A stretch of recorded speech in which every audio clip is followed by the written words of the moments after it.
أما بعد فأعوذ بالله من الشيطان الرجيم قل للمؤمنين يغضوا من أبصارهم ويحفظوا فروجهم ذلك أزكى لهم إن الله خبير بما يصنعون وقال سيدنا رسول الله صلى الله عليه وسلم في الحديث القدسي قال الله تعالى إن النظر سهم من سهام إبليس مسموم من تركها مخافتي أبدلته إيمانا يجد حلاوته في قلبه آمنت بالله صدق الله مولانا العلي العظيم وصدق رسوله النبي الكريم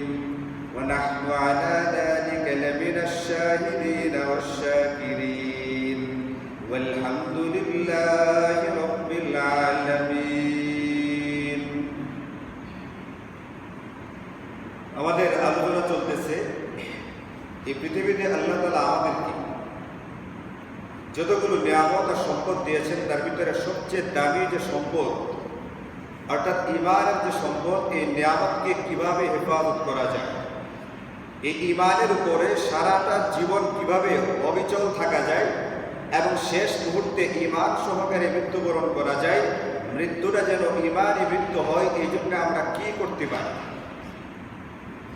সর্বশেষ অবস্থা যেটা হবে ঈমানের হালতে অথবা কুফরের হালতে, শেষ অবস্থা যেটা হবে ওটার ভিত্তিতে তার পরকালীন জিন্দেগির ভালো মন্দের ফয়সালা হবে।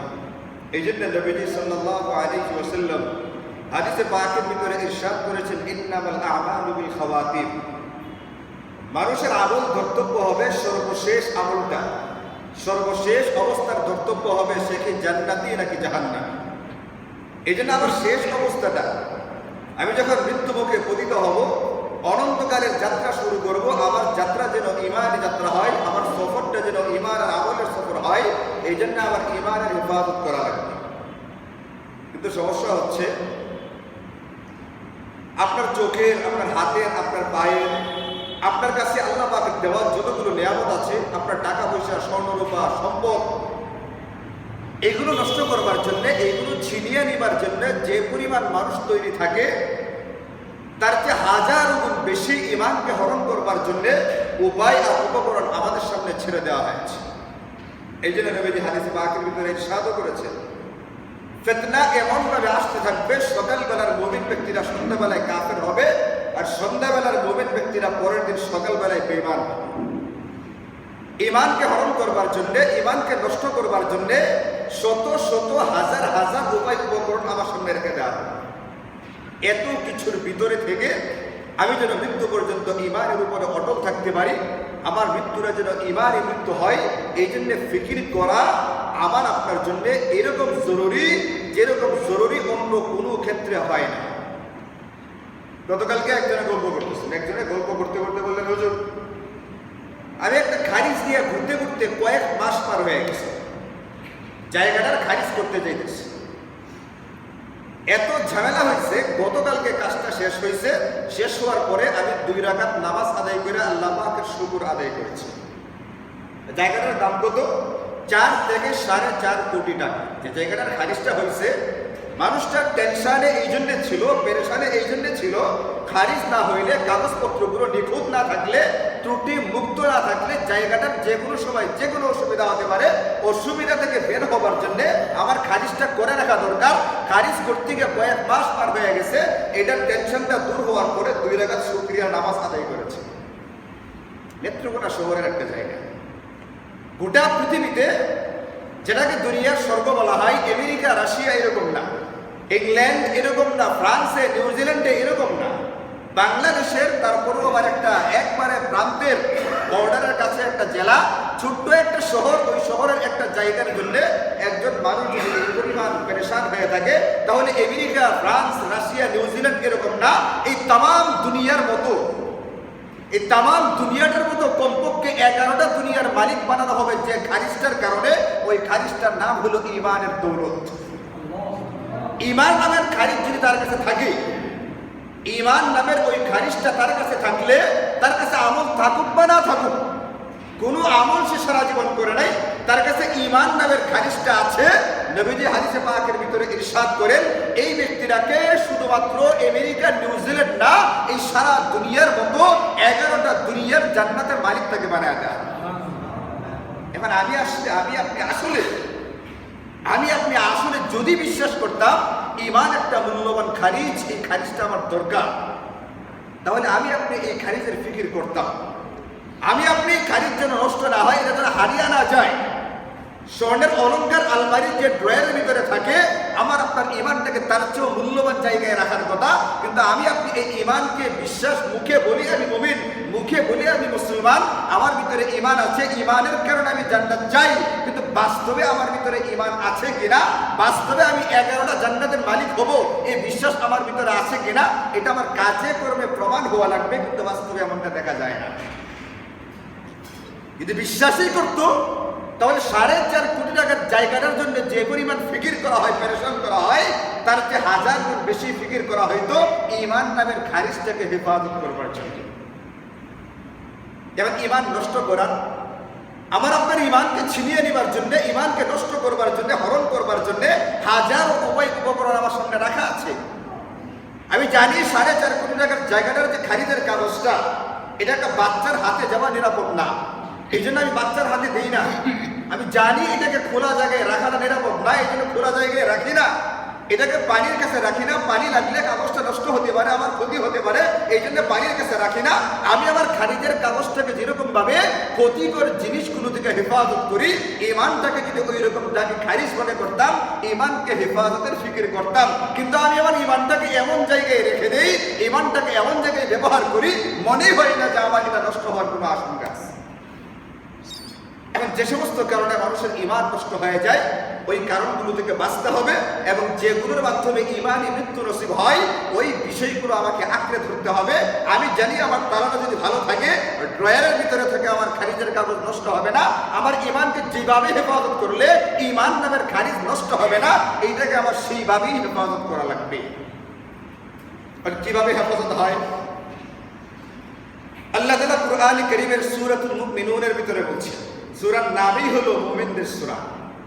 এই সূরা নাযিলই করা হয়েছে ঈমানওয়ালাদের জন্য, যারা ঈমানের হেফাজত করবে না, ঈমান নিয়ে কোনো ফিকির নাই, ঈমান একটা মহা দৌলত, যার কোনো মূল্য হয় না, এই জ্ঞান যারা নেই তার জন্য এই সূরা কোনো কাজে আসবে না।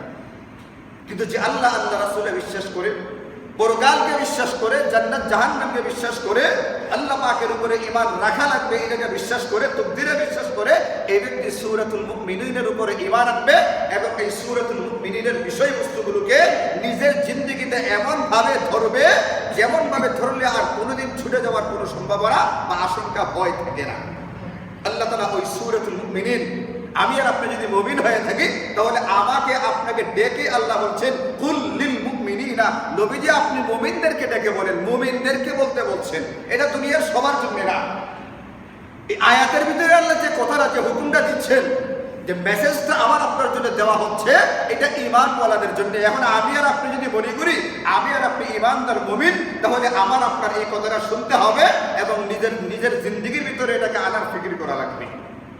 এই জন্য আল্লাহ বলছেন, আপনি মুমিনদেরকে ডেকে বলেন, কুল্লিল মুমিনিনা ইয়াগুদ্দু মিন আবসারিহিম ওয়া ইয়াহফাযু ফুরুজাহুম যালিকা আযকা লাহুম ইন্নাল্লাহা খাবীরুম বিমা ইয়াসনাউন। নবীজি মুমিনদেরকে বলেন, তারা যেন তাদের দৃষ্টির হেফাজত করে, তারা যেন তাদের নজরের হেফাজত করে, নজরকে সংযত রাখে। নজরের মাধ্যমে অন্তরের হেফাজত হয়, হেফাজতের মাধ্যমে লজ্জাস্থানের হেফাজত হয়। আল্লাহ ডাক দিয়ে বলেন নবীজিকে, নবীজি আপনি মুমিনদেরকে বলেন, তারা যেন তাদের নজরের হেফাজত করে, যৌনাঙ্গের হেফাজত করে, যালিকা আযকা লাহুম, এটা তাদের জন্য পবিত্রতার কারণ হবে। আল্লাহ তাদের সকল কার্যকলাপ সম্পর্কে সবিশেষ অবহিত আছেন। নজরের যদি হেফাজত হয়, কলব এর হেফাজত হবে। কলব এর যদি হেফাজত হয়, লজ্জাস্থানের হেফাজত হবে, নজরের হেফাজত হবে না, কলবের হেফাজত হবে না। কলবের হেফাজত না হলে লজ্জাস্থানের হেফাজত হবে না। এই জন্য একজন মানুষকে ঈমানী মৃত্যু পাইতে চাইলে সকল ক্ষেত্রে তার নজরের হেফাজত করা লাগবে। ঈমানী মৃত্যু অর্জন করবার জন্য তৃতীয় নম্বর যে আমলটা আমি আপনাদের সামনে বলতে চাই সেটা হচ্ছে প্রত্যেকটা মুমিন তার নজরকে হেফাজত করবে। হেফাজত করার জন্যই আল্লাহ ডাক দিয়া বলছেন মুমিনদেরকে, ইয়াগুদ্দু মিন আবসারিহিম, তোমরা তোমাদের দৃষ্টির হেফাজত করো। দৃষ্টির হেফাজত মানে চোখটার উপরে একটা চশমা লাগাবেন যেন ধুলাবালু না আসে, উপরে একটা কিছু লাগাবেন যেন ধোঁয়া না আসে, বাচ্চা কাচ্চাদের বা কারো ছোড়া কোনো পাথর ইত্যাদির মাধ্যমে চোখের জন্য কোনো ক্ষতি না হয়। নিয়মিত ওষুধ খাবেন, ড্রপ ব্যবহার করবেন যেন চোখের ভিতরে কোনো অসুবিধা দেখা না দেয়। এই হেফাজতের কথা বলছি না, এই হেফাজতের কথা বলছি না, আল্লাহ এই হেফাজতের কথা বলেন নাই। আমার আপনার চক্ষুটাকে বাহ্যিক ক্ষয়ক্ষতি থেকে বাঁচাইবার জন্য যতগুলো উপায় উপকরণের প্রয়োজন হয় আসমান থেকে কুদরতি ভাবে আল্লাহ তাআলা ওইগুলো আমার আপনার চোখের ভিতরে সৃষ্টি করে রেখেছেন। এই জন্য আমার চোখের ভিতরে কিছু পড়তে যাইবে, পড়তে যাওয়ার আগে আপনি ইচ্ছা করেন বা না করেন আপনার অনিচ্ছায় আপনার চোখের পাতাটা বন্ধ হয়। চোখের ভিতরে ধোঁয়া ঢুকতে দিবে না, চোখের ভিতরে ধোঁয়া ঢুকতে দিবে না, চোখের ভিতরে ক্ষতিকর কোনো বস্তু পড়বে এটা তাকে পড়তে দিবে না। আপনার চোখের হেফাজতের জন্য চোখের পাপড়িগুলো দেওয়া আছে, আপনার চোখের হেফাজতের জন্য আরো দূরে আরেকটা বর্ডার ব্রোগুলো দেওয়া আছে। এইগুলোর মাধ্যমে আসমান থেকে কুদরতি ভাবে আপনার চোখের মতো নিয়ামতটাকে হেফাজত করবার ব্যবস্থা আল্লাহ তাআলা দিয়ে দিয়েছেন। এই হেফাজতের ফিকির আপনার করবার দরকার নাই। আপনাকে যে ফিকিরটা করা লাগবে যেন চোখের দ্বারা কোন রকমের খিয়ানত না হয়। ইয়ালামু খাইনাতাল আ'য়ুনি ওয়া মা তুখফিস সুদূর, আল্লাহ তাআলা জানেন তোমরা তোমার চোখের মাধ্যমে কি পরিমাণ খিয়ানতের আচরণ করে থাকো, কি পরিমাণ গুনাহ করে থাকো। এখন চোখের হেফাজত মানে হলো আমার এই দৃষ্টি দিয়া, এই দৃষ্টির মূল্য কত, দাম কত। যে ব্যক্তি জন্ম থেকে অন্ধ তাকে জিজ্ঞেস করেন এই চোখের দাম কত, মূল্য কত। যে ব্যক্তি চোখে দেখে না তাকে জিজ্ঞেস করেন, যার চোখ নষ্ট হয়ে গেছে, হাজার হাজার কোটি টাকার মালিক কিন্তু চোখ খুঁজে পাচ্ছে না, কিনতে পারছে না, তার চোখ এখানে ফিট হচ্ছে না, ওই ব্যক্তিটাকে জিজ্ঞেস করে দেখেন চোখের মূল্য কত। আল্লাহ বলছেন আমি তোমাকে এত বড় নিয়ামত দিয়েছি আমার বিরোধিতার কাজে ব্যবহার করবার জন্য না, আমার নাফরমানির কাজে ব্যবহার করবার জন্য না। আমি তোমাকে এই চোখের মহা নিয়ামতগুলো দিয়েছি, আমি আল্লাহ যেখানে এইগুলোর মাধ্যমে দৃষ্টি দিতে বলেছি তুমি ওইখানে দৃষ্টি দিবা, আর আমি আল্লাহ যেখান থেকে চোখগুলোকে সংযত করে রাখতে বলেছি তুমি সেখান থেকে সংযত করে রাখবে। এইটার নাম হলো হেফাজত। যদি আর বাইরে যান, যদি আর বিপরীতে চলে যাই তাহলে অবস্থাটা কি হবে? আল্লাহ নবী সাল্লাল্লাহু আলাইহি ওয়াসাল্লাম হাদিসে পাকের ভিতরে ইরশাদ করেন, লানাল্লাহুন নাযিরা ওয়াল মানযুরা ইলাইহি, যে ব্যক্তি কুদৃষ্টি দিবে, কুনজর করবে। কুদৃষ্টি, কুনজর মানে যেখানে আমার জন্য দৃষ্টি দেওয়া বৈধ না। আসমানওয়ালা, আমার বানানেওয়ালা, খালেক মালিক রাজ্জাক যিনি, তিনি আমাকে এই নিয়ামত দেওয়ার পরে বলেছেন তুমি এটা এখানে ব্যবহার করতে পারবে না। যেখানে এটা ব্যবহার করা নিষেধ সেইখানে ব্যবহার করার নামই হলো কুদৃষ্টি, এটার অপব্যবহার। আপনি একটা যন্ত্র কিনেছেন বা একটা যন্ত্র হাদিয়া পেয়েছেন কারো কাছ থেকে, যদি তারা এটা বলে দেয় এটা এইভাবে ব্যবহার করা লাগবে, অন্যভাবে ব্যবহার করা যাবে না, তাহলে এটার অপব্যবহার হবে, এটা ক্ষতিগ্রস্ত হবে। আমি আপনি আমার মোবাইলটা, আমার গাড়িটা, আমার সাইকেলটা, আমার যন্ত্রগুলো, আমার কম্পিউটারটাকে আমি সযত্নে হেফাজত করি। যেইভাবে ব্যবহার করলে ক্ষতিগ্রস্ত হয় সেইভাবে করি না কেন? যেন এটার কোনো ক্ষতি না হয়। আমার আপনার এই চোখের বানানেওয়ালা দুনিয়ার কোনো মাখলুক না, আমার আপনার এই চোখের বানানেওয়ালা খালিক আল্লাহ তাআলা। আল্লাহ তাআলা বলে দিয়েছেন এটা কোথায় ব্যবহার করা লাগবে আর কোথায় ব্যবহার চলবে না। এখন যেখানে ব্যবহার করা চলবে না সেইখানে যদি ব্যবহার করতে থাকে এর বেশ কিছু ক্ষতি আছে। এর ভিতরে একটা হলো নবীজি হাদিসে পাকের ভিতরে বলেন, বান্দা যখন তার এই দৃষ্টিটাকে খারাপ কোনো জায়গায় নিক্ষেপ করবে, এই চোখের মাধ্যমে কুদৃষ্টি করবে, তাহলে দৃষ্টি দানকারী এবং যার প্রতি দৃষ্টি দেওয়া হবে উভয়জনের উপরে আল্লাহ আল্লাহ রাসূলের লানত বর্ষিত হবে। আমি আর আপনি তো একজন ফকির যে নামাজ ঠিক মতো পড়ে, ছবে বরাতের দিন বসে আছে মসজিদের সামনে, তার নামাজ পড়ার কথা, আল্লাহ মিয়ার কাছে চাইবে, আল্লাহর কাছে চাওয়া বাদ দিয়ে বসে আছে মসজিদের সামনে, গোরস্থানের সামনে। এদিক দিয়ে মানুষ কবর জিয়ারত করতে আসবে, মসজিদে ইবাদত বন্দেগী করবার জন্য আসবে, আমাকে একটা 1 টাকার কয়েন, 2 টাকার কয়েন, 5 টাকার কয়েন দেওয়া যাইব, এই জন্য মসজিদের সামনে বসে আছে, আপনি দিলেন না। আপনার কাছে চাইবে, আপনি দিলেন না। যে ফকির নিজেই নামাজ পড়ে না, একটা বেনামাজি ফকির, যে মেয়ে নিজে পর্দা না করে বেপর্দাহীন অবস্থায় মসজিদের সামনে বসা আছে, আপনার কাছে টাকা চাইলেও আপনি দিলেন না, আর আপনি যখন আসতেছেন আপনি পিছন থেকে শুনলেন ওই মেয়েটি আপনাকে বকা দিচ্ছে, আল্লাহ তোর খারাপ করুক। এবার একজন মুমিন মুসলমান চিন্তা করে, সুবহানাল্লাহ, শবে বরাতের রাতে একটা মহিলা একজন পুরুষ আমাকে বদদোয়া করছে, ভিতরে এই পরিমাণ খসখসানি আর ভয় ঢুকছে যে এবার আগে 5 টাকা দিতে রাজি নাই, এখন কি 100 টাকা নোটটা দিয়ে আসছে, মা তুমি বদদোয়াটা উঠায় নাও।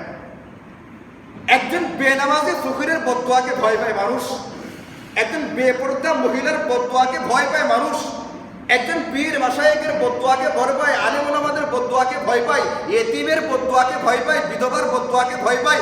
আরে তুমি এদের বদদোয়াকে ভয় পাও, এদেরটা কবুল হতেও পারে নাও হতে পারে, কিন্তু আল্লাহর রাসূল যে বদদোয়া করতেছেন, নবীজি বদদোয়া করে গেলেন, আল্লাহ লানত করতে থাকেন, এইগুলো যে ফলবে, এইগুলো যে বাস্তবায়িত হবে, এটা নিয়ে কোনো সন্দেহ আছে?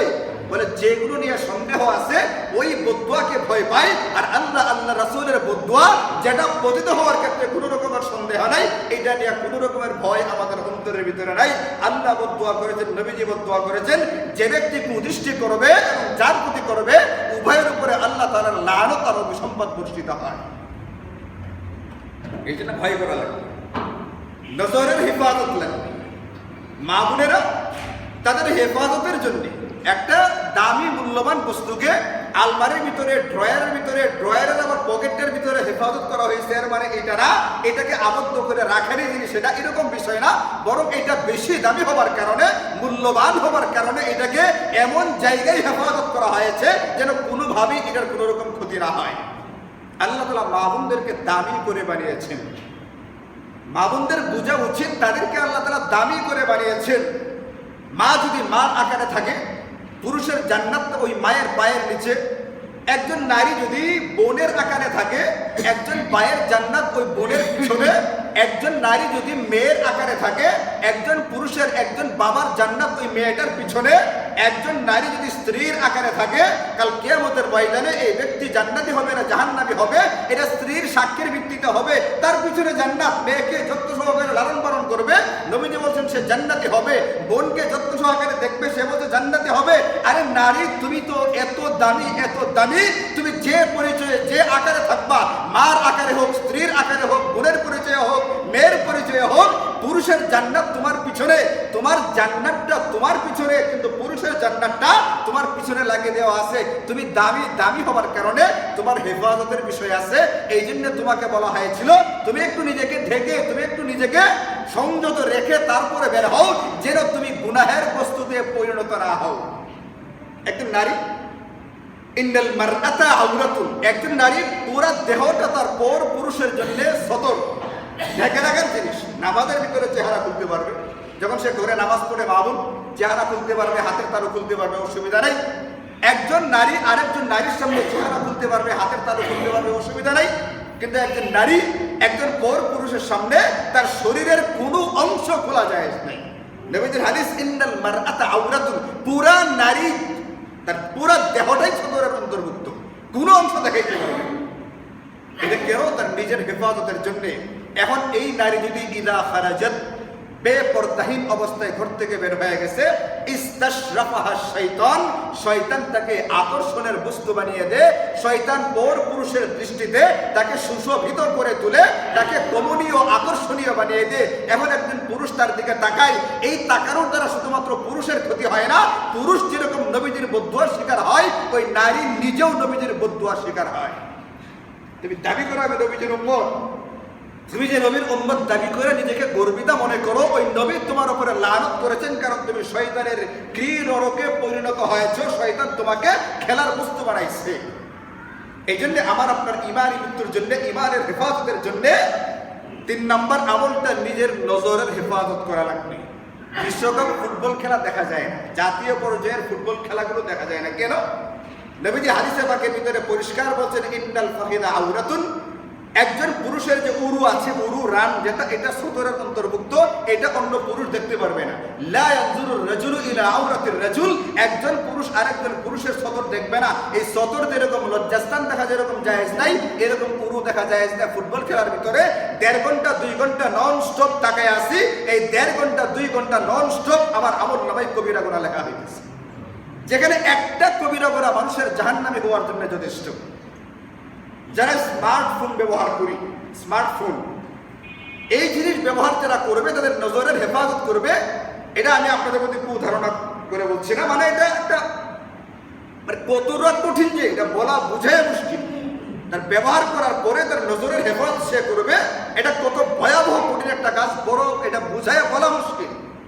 এই জন্য স্মার্টফোন যাদের একান্ত জরুরি, ব্যবহার করা জরুরি, তারা তো জরুরতের কারণে ব্যবহার করবে, এর বাইরে ব্যবহার না করলে ভালো হবে। আর যাদের দরকার নেই, ওলামায়ে কেরাম যাদের ব্যবহার করার দরকার নেই, এরপরেও যদি কেউ ব্যবহার করে, এই স্মার্টফোন ব্যবহার করতে গিয়ে নিজের নজরের হেফাজতের জন্য, শুধু একটা মেয়ে রাস্তাতে গেল, আপনি মজ করলো হুজুরে, আপনি মনে করলেন ওই রাস্তায় সরাসরি মেয়েটাকে দেখা মনে হয় গুনাহ, ঠিক আছে ওই মেয়েটাকে দেখলাম না, ইমানের হেফাজত করলাম, আমি ইমানকে বাঁচাইবার জন্য জান্নাতে হইলাম, ওটা না, যেখানে দেখা গুনাহ সেখান থেকে বাঁচাইতে হবে। কার ঘরে টেলিভিশন আসে না নাই, এখন এটা দেখার দরকারই নেই, কারণ এখন টেলিভিশন পকেটে, আমাদের ঘরে না। আগে হয়তো ঘরে টেলিভিশন আছে কিনা দেখা হইতো, ওইটা দেখার দরকার নেই। এখন ঘরের ভিতরে টেলিভিশন আছে কিনা, ওই টেলিভিশনের যেটা বহুত বড় টেলিভিশন, আকারে ছোট হতে পারে, কিন্তু আমাকে আপনাকে ডুবানোর জন্য, আমার আপনার ইমানের মতো মহাদৌলতকে হরণ করবার জন্য, এটাকে বিনষ্ট করবার জন্য বহুত বড় এবং বহু শক্তিশালী একটা টেলিভিশন এই স্মার্টফোন। এটা যারা ব্যবহার করবে, আগে নজরের হেফাজতের প্র্যাকটিস করা লাগে। কিভাবে নজরের হেফাজত হবে এটা আগে বোঝা লাগবে। আপনি তো ঠাস করে মোটরসাইকেলে উঠবেন না। মোটরসাইকেল চালাইতে গেলে আগে আপনাকে মাটিকে শিখতে হয়, চালাইতে হয়, একটু শিখে মস্ত করে তারপর আপনি গাড়ি চালান। কেন বলে না শিখে গাড়ি চালাইতে গেলে নিজে যেরকম মরার ভয় আছে, আরেক বেটাকে মারবার ভয় আছে। গাড়ি চালানো শিখে নাই, তার প্রাইভেট কারের লাইসেন্সও হয়ে গেছে, কিন্তু গাড়ি চালাইতে এখনো শিখে নেই, সে গাড়ি নিয়ে রাস্তায় বের হয়ে গেছে। এই যে শুধু নিজে মরবে এরকম না, যতক্ষণ গাড়ি চালাবে ততক্ষণ মানুষ মারতে থাকবে। আপনি বিশ্বাস করুন, একটা ট্রাক, একটা প্রাইভেট কার, একটা মোটরসাইকেল, একটা সাইকেল, একটা রিক্সা আমার আপনার সর্বোচ্চ আমাকে মেরে ফেলতে পারে, আমার হাত পাকে ভাঙিয়ে ফেলতে পারে, কিন্তু একটা স্মার্টফোন ব্যবহার করবে, এটা ব্যবহার করে যদি শিখার নিয়মটা না শিখে ব্যবহার করে, হাত পানা এই 11টা দুনিয়ার যে আপনার খারিজ শুনতে বলছিলাম, ওই 11 দুনিয়ার যে খারিজ, ওই খারিজটাকে আপনার তছনছ করে ফেলবে, ইমানটাকে ভাঙ্গা চুরমার করে ফেলবে। এই জন্য যার তার জন্য এটা বহু বড় বড় আল্লাহওয়ালা আকাবির এই ধরনের স্মার্টফোন একটা দুইটা না, শত শত কিনবার মতো সামর্থ্য আছে, তারা এখন ওই স্মার্টফোন ব্যবহার করেন না, ওই বাটনওয়ালা ফোনগুলো ব্যবহার করতেছে। এই জন্য হাদিসে কুদসির ভিতরে আল্লাহ তাআলা বলছেন, ইন্নান নাযারা সাহামুম মিন সিহামি ইবলিস মাসমুম, মানুষের কুদৃষ্টি এটা ইবলিসের বিষাক্ত তীরগুলোর মধ্য থেকে একটা তীর। ইবলিসের বিষাক্ত তীরগুলোর মধ্য থেকে একটা তীর। যে ব্যক্তি আমি আল্লাহ পাকের ভয়ে এই তীরকে হেফাজত করবে, নিজেকে চক্ষুগুলোকে হেফাজত করবে, আবদালতুহু ঈমানান ইয়াজিদু হালাওয়াতাহু ফি কলবিহি, আমি তাকে এমন ঈমান দান করব যে ঈমান তার অন্তরের ভিতরে ঢুকবে। মুল্লা আলী কারি তার হাদিসের ব্যাখ্যার ভিত্তিতে বলছেন, কোন মানুষের ঈমান যদি একবার অন্তরের ভিতরে ঢুকে যায়, লা তাখরুজু মিনহু আবাদা, কখনোই সেখান থেকে বের হয় না। তখন ওই হালাওয়াতুল ঈমানটা পাইবার জন্য উলামায়ে কেরাম বলছেন, আল্লাহর রাসূল বলছেন, নিজের দৃষ্টিকে হেফাজত করা চাই। এই জন্য আমি আপনি মারা যাওয়ার আগে বহু মানুষ দোয়া চাই, হুজুর দুনিয়া বহু কিছু দেখলাম, ব্রিটিশ আমল, পাকিস্তান আমল, বাংলাদেশের আমল, বহু কিছু দেখলাম, আর দেখার বাকি নাই, মারা যাওয়ার সময় হয়েছে, দোয়া করবেন যদি শুধুমাত্র ঈমানের সাথে মৃত্যুবরণ করতে পারি। এই দোয়া চায় না অনেকে। এটা শুধুমাত্র গোড়া মানুষ চাইলে হবে না, প্রতিটা মুমিনের ভিতরে এই ভয় থাকতে হবে, আমি যেন আমার ঈমানকে নিয়ে মৃত্যুবরণ করতে পারি, আমার মৃত্যু যেন ঈমানে মৃত্যু হয়। ঈমান ও মৃত্যু হাসিলের জন্য 3 নম্বর আমল হচ্ছে নিজের নজরের, নিজের দৃষ্টির হেফাজত করা। আল্লাহ তাআলা আমাদের সকলকে আমাদের নজরকে খারাপ জায়গায় পতিত করা থেকে হেফাজত করুন। ওয়া আখিরু দাওয়ানা আলহামদুলিল্লাহি রাব্বিল আলামিন।